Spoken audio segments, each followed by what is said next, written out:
জাতীয় দলে খেলার সময় যৌন হয়রানির অভিযোগ তুলেছেন সাবেক অধিনায়ক জাহানারা আলম।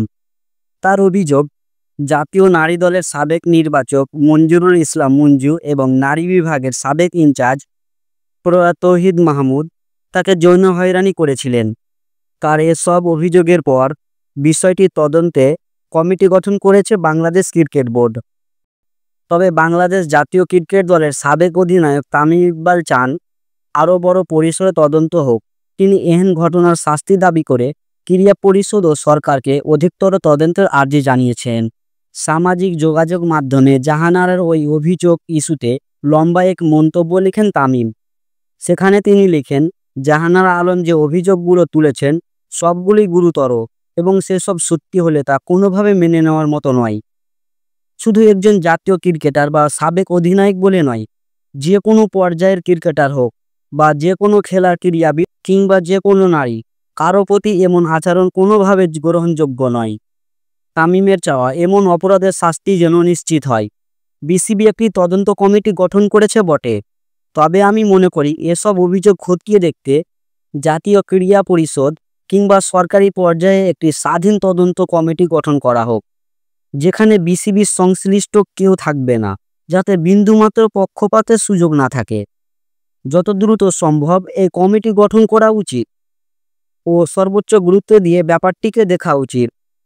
দ্রুততার সঙ্গে তদন্ত শেষ করে দোষী যেই হোক, যার যতটুকু দায় থাকুক, উপযুক্ত ও দৃষ্টান্তমূলক ব্যবস্থা নিশ্চিত করতে হবে। সম্প্রতি আরেক সাক্ষাৎকারে জাহানারা দাবি করেছিলেন, নারীদের ড্রেসিং রুমের পরিবেশ ভালো না। তিনি সেবার একটি জাতীয় দৈনিককে বলেছিলেন, বর্তমান অধিনায়ক নিগার সুলতানা জ্যোতি জুনিয়রদের মারধর পর্যন্ত করেন। তামিম সেই বিষয়টি টেনে বলেছেন, কদিন আগে জাতীয় দলের পরিবেশ নিয়েও জাহানারা কিছু অভিযোগ করেছেন, যা বিসিবি পরে উড়িয়ে দিয়েছে। একজন ক্রিকেটার যখন দল নিয়ে এত গুরুতর অভিযোগ করেন, সেসব অবশ্যই খতিয়ে দেখা উচিত, কিন্তু যাচাই না করেই বিসিবি যেভাবে অতি দ্রুত উড়িয়ে দিয়েছে, কখনোই তা কাম্য নয়। তামিম বলেন, জাহানারার অভিযোগের পর আরও বেশ কিছু ঘটনার কথা জানতে পেরেছি নানান মাধ্যমে।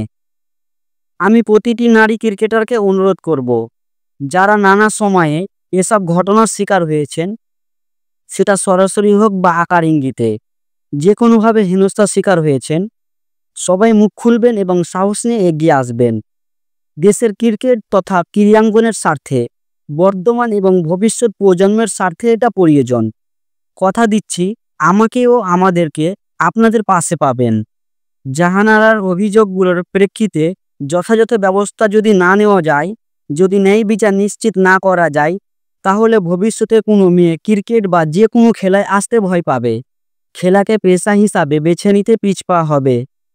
আমরা সেটা হতে দিতে পারি না।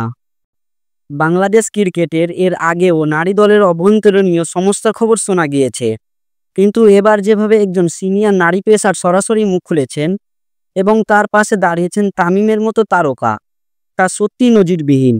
এখন দেখার বিষয়, বিসিবি কিভাবে এই অভিযোগে তদন্ত করে এবং সত্য প্রকাশ পায় কিনা। কারণ এই লড়াই কেবল জাহানারার নয়, বরং বাংলাদেশের নারী ক্রিকেটের সম্মানের লড়াই। এই বিষয়ে আপনাদের কি মতামত অবশ্যই কমেন্ট করে জানাবেন। ভিডিওটি ভালো লাগলে লাইক করবেন, আর চ্যানেলে প্রথমবার হলে চ্যানেলটি সাবস্ক্রাইব করতে ভুলবেন না।